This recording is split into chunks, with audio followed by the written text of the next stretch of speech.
Okay, good morning everyone. Ayan tayo mag-harvest muna ng ating mga tomato. Tan-tananan. Ayan, ang dami oh. Kita niyo yan? Sobrang dami. Ayan mo, namumula oh. Oh, di ba? Hindi ko siya nakuha kahapon kasi marami pa kami sa fridge. So sabi ko is ngayon ko siya kukunin. Sobrang dami talaga.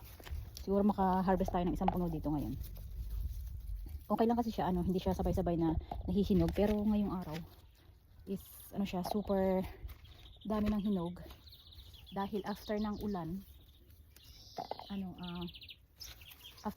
tapos iinit, so mabilis siyang mahinog.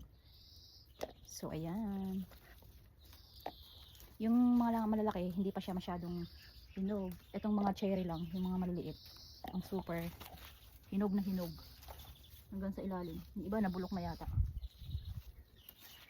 kasi hindi na namin siya maubos. Hindi na kami bumibili ngayon ng hindi na kami bumibili ng kamatis kasi ang kamatis dito is in season, so medyo mura siya.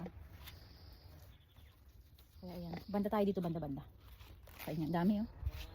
Pero kahapon naka-harvest tayo ng madaming strawberry, so nakain na natin. Ang hindi ko lang na-harvest kahapon is itong mga to. Meron pang strawberry dito na what's that? Strawberry na bulok. Dami oh. Di ba makakapuno tayo? Gano'n siya kadami. Diba talaga pag may itinanim talagang may aanihin. Ito yun, literal na may aanihin kapag may itinanim. Basta masipag.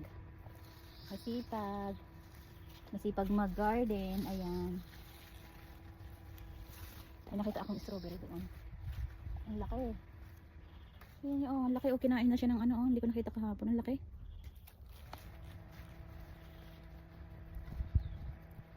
Kinain na siya ng insekto. Pero kung kung wala akong ang tawag dito, net, siguradong nagsawa ng mga ibon tayo makakaano. Tingnan naman kung gaano kalaki to oh. Sobrang laki, ang lalaki niya. Pero isa ngayon yung mga kukuha natin is mga yung tinatawag ni cherry tomato, medyo maliliit pa siya. So ayan, ang dami dito sa likod. Ayan. Kuhanin natin kasi magkakalaglag tong mga to. Ang dami dito sa likod. Ayan, dami. Ayan. Nasa ilalim ang dami.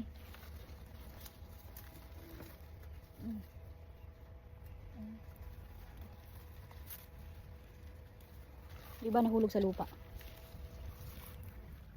Doon na tayo sa kabila. Ang dami kasi. Ang dami pa pala dito sa ilalim. Hindi ko nakikita.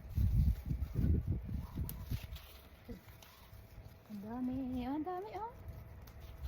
Ay, kalaglag na. Ang tamis pa. Ang tamis. So, dito tayo sa kabila. Yan.